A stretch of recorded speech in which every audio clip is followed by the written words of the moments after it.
Ya, hari ini kita sedang bersama Om John lagi. Langsung saja kita tanyakan kepada pemiliknya. Sedang apa Om John? Oh iya, baiklah pemirsa, inilah penampakan dari dua batang primer dari satu media pot yang ada di samping kolom ini. Ini adalah batang primer dari Isabella, grafting sini ada Ninel, ada Wing. Ini kurang lebih usia 25 bulan yang lalu ya. Ini sekarang saya mau mencoba pruning, mungkin full pruning ya di sini, karena ini udah lebih dari 4 kali pruning selama 25 bulan ini ya. Dan alhamdulillah hasilnya di video-video yang lalu sudah terbukti di lingkungan yang cukup lembab dan sempit. Di sini anggur, ini Ninel ya, ini nih bekas-bekasnya udah nggak dipanen, bisa berbuah lebat ya. Dan hari ini pada sore ini akan saya lakukan pruning, foundation pruning lagi nih. Kita jangan sampai sisakan daun satupun, full pruning nanti. Gitu. Tentunya sebelum pruning pemirsa juga, terutama yang masih pemula ya, terutama kalau yang senior udah tahu sih. Sebelum fase pruning ini dilakukan pemupukan generatif selama kurang lebih 10 hari sebelumnya ya.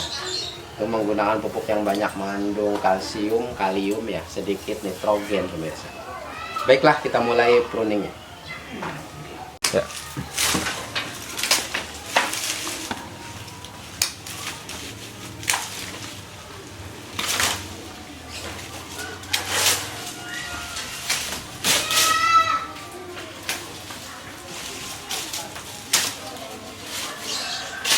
Ya, Om John.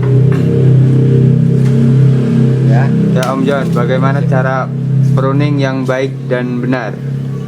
Ya baiklah, tentunya seperti video-video yang sudah diunggah ya. Pruning yang baik yang tentunya berpotensi membawa bonus bunga ya. Dari batang terasier yang coklat ini kan kita ada nih terasier yang muda. Untuk pengembangan pertumbuhan selanjutnya kita hitung aja. Kayak saya sini saya mungkin short pruning di sini ya. Dari batang terasier ini 1, 2, 3, 4. Kita kasih 4 mata tunas saja ya. Ini ya. 1, 2, 3, 4. Oke, kita kasih 5. Kita putus ini. Tentunya untuk pruning usahakan minimal sebatang pensil ya. Karena dengan yang kita harapkan nanti di sini keluar tunas sambil bawa bonusnya bunganya. Sisakan batang segede pensil ini. Gitu. Kecuali mungkin ya kalau yang kecil kayak gini kan, 1 lidi kayak. Kalau 1, 2, 3, 4, 3 contoh misalkan kayak begini. Kayaknya kemungkinan atau harapannya kecil, harapan dari tunas ini bawa bonus ya. Karena ini sebesar lidi. Misalkan di sini bawa bunga, kayaknya kecil kemungkinan.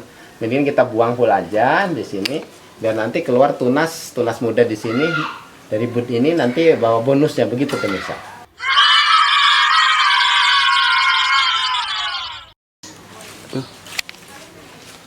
Om John, baiknya sebelum pruning apa saja yang perlu dilakukan agar buah dan hasilnya memuaskan?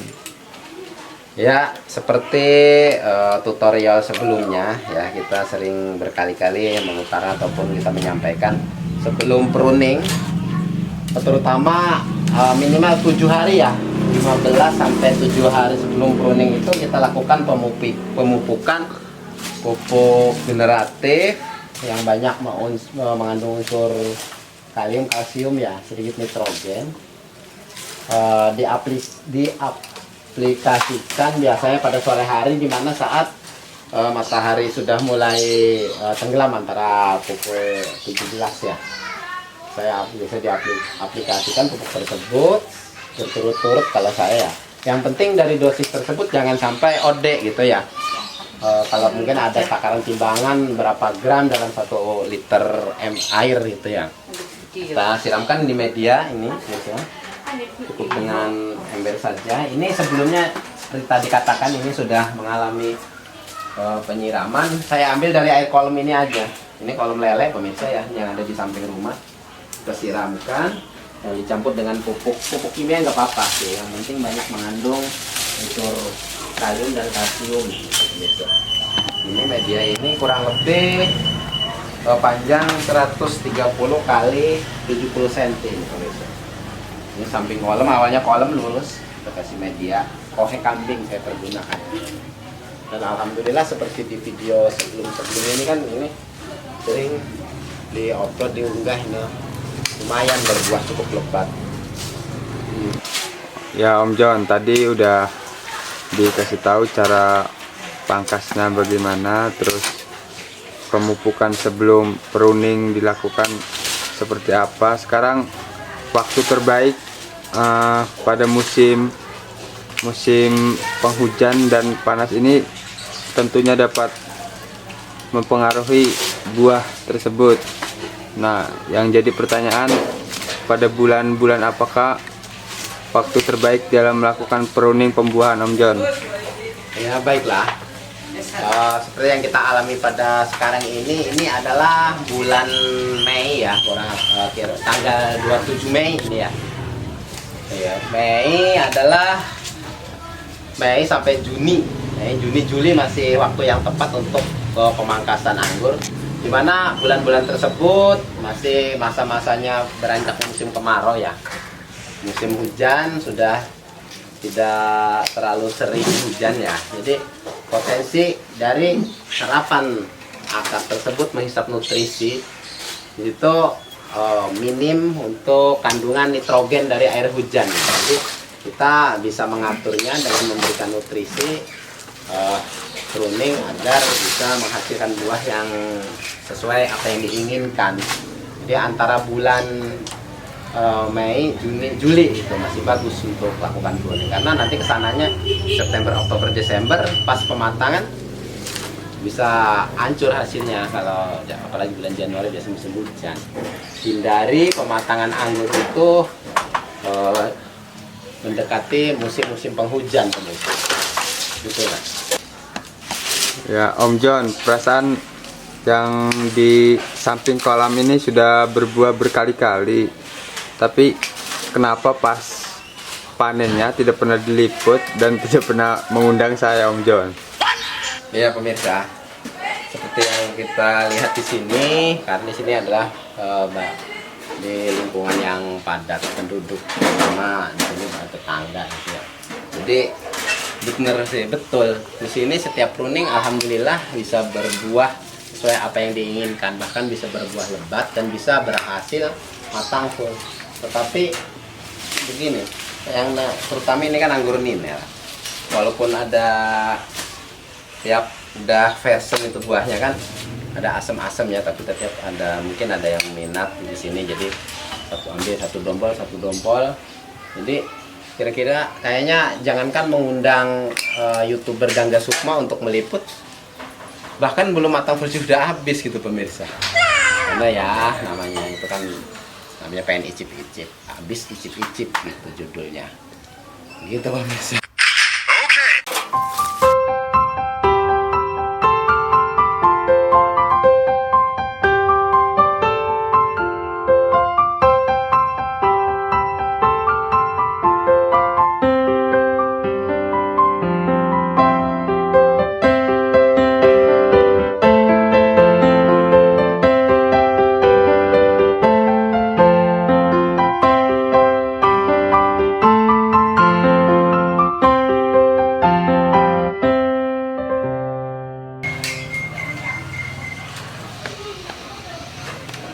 Sudah selesai Om John?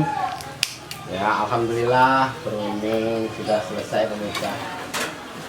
Tentunya di pruning ini jangan sampai menyisakan satu daun pun, karena jika khawatirkan kalau tersisa satu daun, di situ daun bisa saja kalau daun tersebut membawa bibit penyakit jamur dan sebagainya, nanti bisa menyebar ke tunas ataupun daun baru. Jadi usahakan jangan sampai tersisa daun satu pun kuning kayak gini pemirsa. Ya. Itu ada sisa daun bekas pemangkasan.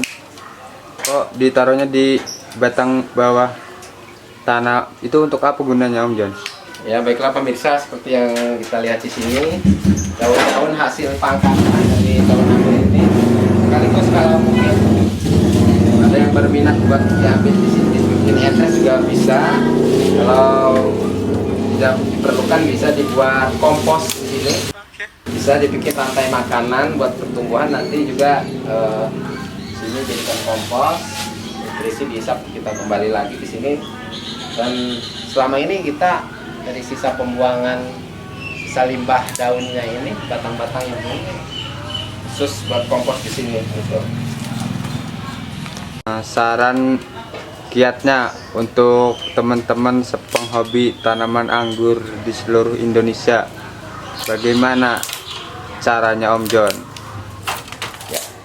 Ya baiklah, saran untuk rekan-rekan sepengangguran, hobi tanaman anggur, jangan patah semangat walaupun Anda memiliki lahan sesempit ini, bahkan di atas kolam samping ini bisa dibikin pot. Jangan patah semangat, tetapi untuk mempermudah, biasakan media yang cukup subur ya. Kita tanam rostok dulu. Ketika rostok tersebut sudah mencapai para-para, sudah bisa kena sinar matahari, bikin percabangan dari rostok tersebut, kita sambung dengan berbagai varian anggur yang kita inginkan seperti ini. Rostok Isabella disambung dengan Ninel, Wing, dan lain-lain pemirsa. Itulah karena biasanya kalau langsung tanam bibit impor grafting dari sini, karena dia minim sinar matahari, biasanya anggur pertumbuhannya lambat. Gitu. Karena biasanya kalau anggur impor itu memerlukan perlakuan khusus. Tapi kalau lokal langsung tanam tidak kena sinar matahari pun dia tumbuh subur sebenarnya. Usia 25 bulan. Itulah saran dan kiatnya untuk para pemirsa. Dan apabila pemirsa berminat untuk bibit anggur yang sudah grafting, tentunya hubungi di 08129 330 6678. Jangan lupa like and subscribe di channel Gangga Sukma. Tubuh apa? Buang puyuh atau tah tu?